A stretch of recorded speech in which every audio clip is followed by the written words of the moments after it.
Ang bilis ng panahon, no? Dati naglalaro lang tayo ng biko.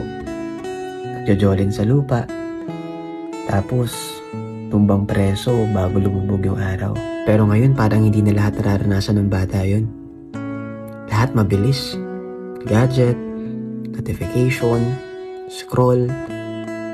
Kaya ako thankful ako kasi naabutan ko pa yung galos sa tuhod, pawis sa damit. Pero sobrang saya. Kasi sa totoo lang, wala namang data noon eh.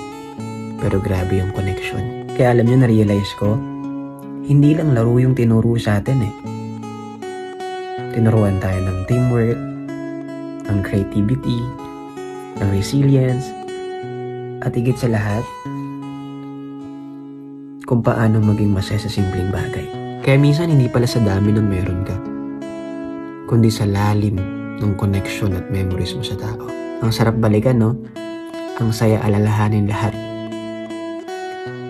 Pero ngayon, isa na lang siyang kwento na kapag naaalala mo, bigla ka na lang napapangiti at sumasaya.